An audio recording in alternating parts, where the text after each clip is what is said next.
Good day, panelists. Before I start my conduct competency assessment, I already checked the completeness of tools, utensils, equipment, and facilities based on the Occupational Health and Safety Standard and test package given to me by the TESDA representative. I am now ready to conduct a competencies assessment. Good day, candidates. May I request everyone to please stand up for our opening prayer. Amen. You may now take your seat. My name is Mr. David Kailipan. I am Competency Assessor for the qualification of Food and Beverage and C2. Here's my identification card as proof that I'm credited TESDA Assessor. I would like also to acknowledge the presence of Mr. Salito Juanito, our TESDA representative, and Ms. Paula Cruz, our AC manager. You don't have to worry about their presence. They are here to observe the whole assessment and process to check if the conduct is in accordance with the competencies assessment procedures. They will not assess you. Before I start, let me first check the attendance. Please provide all the information needed and presented to me. Your admission slip and valid ID. Once I call your name to check if the given name is the same person in the attendance sheet. Let the candidate sign on the attendance sheet. Compare signature of candidate's admission slip against the signature on the attendance sheet. Alright, candidate number 1, please come here in front.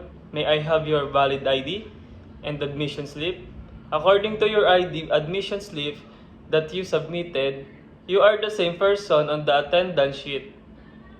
I have here with me your accomplished application form with a self-assessment guide. This is an indication that you can perform all the units of competencies enumerated in FBS NC2. Today, July 13, 2026, we are here in the Ritual Colleges to conduct competencies assessment of qualification of Food and Beverage NC2.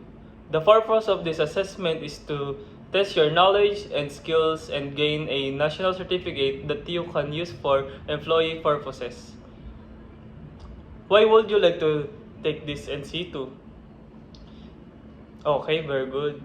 This assessment is to determine your competency. Qualification to be assessed are the basic, common, and core competencies. For the core competency, we have 6 units of competencies, which are prepare the dining room, restaurant area for service, welcome guests, and take food and beverage orders, promote food and beverage products, provide food and beverage products to the guests, provide room service, receive and handle guest concerns. I will collect evidence through demonstration and oral questioning. Demonstrate the gauge your skills and oral questioning to measure the breadth and depth of your knowledge and skills. The assessment, there will be only 2 results, competent and not yet competent. If you are found competent, these are requirements: active email address, photo to be taken at the assessment center. The certificate will be sent your email address. If certified copy is needed, proceed to the TESDA provincial office and bring the following: 2 documentary stamp, BIR, 2 copies of e-certificate, and 50 pesos. If you are not yet competent, don't worry about it. You can be proceed anytime at your own convenience. In case of a reassessment is full qualification, you have to undergo the whole assessment process. If you fail to consecutive assessment, you are advised to take a refresher course before applying the reassessment. In case that you are not satisfied or disagree regarding the result, you have the right to appeal. You can write a letter of your appeal which contain the name of the assessor, name of the assessment area, nature of complaint, and sign it, then submit it to the TESDA provincial office or in your AC manager within 48 hours. And for the basis, you can review our CCTV proof of evidence.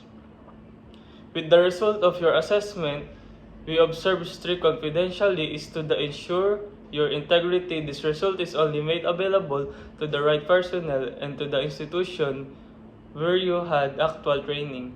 Please don't not give any form of information that look place in the assessment process. I will you remind you you that you will be recorded through our CCTV that you authorize on your consent of your application form. House rules. Seek permission at all times. Observe order and silence. Be respectful. No gadget and phones. Focus on your work. Observe proper sanitation. Clean as you go. During the assessment, using your mobile phones are strictly prohibited. For your personal needs, the comfort room is located at the end of the hallway if you want to take your meal. We have a canteen outside the assessment center. However, during the assessment, you are not allowed to leave the premises of the assessment center.